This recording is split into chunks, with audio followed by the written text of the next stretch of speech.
لکه ساخت د سترګو تور زما اوبه شو. لکه ساخت د سترګو تور زما اوبه شو، خو قسم دې ستا په زړه خو هېڅ نه شو. رڼا مخته په فطرت چلونه وکړل، د ګلانو سوري نور په لا کاږه شو. او ستا غزل دی: زړه چې در له سترګو کې په چل چل اشنا درکمه، وایه چې به ته د پېښوره مال څه راړې. ګوړه ګوړه خوله چې په مماڼو کې بیا درکمه، وایه چې به ته د پېښوره مال څه راړې. زه به په ما بڼه لکه نختر درته ولاړه یم، تاب ته بلیمه په بیرګلۍ ریډي ریډي کمه، پورته په چمله به درته بیا د ګوډۍ ټال شمه، کاڼي د چنۍ به درته ټول غمی غمی کما، زه چې خپله لپه کې اوبه د پولا درکمه، وایه چې به ته د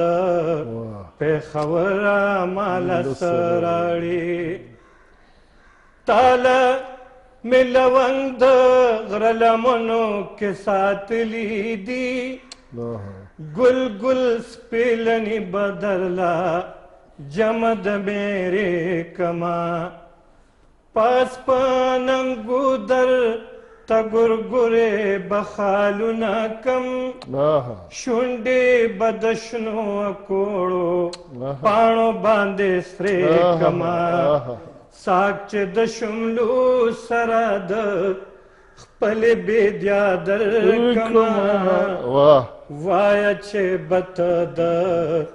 پېښوره ماله څه راړې. لار به د اوربل په شالامار کې تا ته جوړه کم، تا به په خیمه کې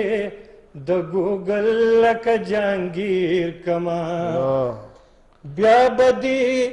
د مینې جزیره کې ځان له خوب کما، تا به د یوسف په شان ځان له خپل تعبیر کما، بیا به د مینې جزیره کې ځان له خوب کما، تا به د یوسف په شانتې ځان له خپل تعبیر کما، تاله چې دنیا کې یوه بله دنیا درکمه، وایه چې به ته د پېښوره ماله څه راوړې. زه چې ستا تصویر د اباسین په چپو جوړ کما، سپینې پلوشې به پې د پیغلې سپوږمیو نلم، تا ته به په بنګو کې اتڼ ورورکي کما، مست خوشبویې به د شبودر باندې وشیندم، تاله چې د ګلو په پیاله کې سبا درکمه، وایه چې به ته د پېښوره ماله څه راړې. تاله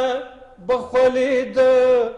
لوپټې په پلو پاکې کم، تند به د یاره د ابشار په شتو ماته کم، رنګ د مازدیګر به د نظره پتا چاڼ کما، سوری به د زلفو د خپل ځانه فجیتا تکم، بیا چې په ډېرې بابا کې کول د وفا درکمه، وایه چې به ته د پېښوره ماله څه راړې، وایه چې به ته د په خبره مال سراوړي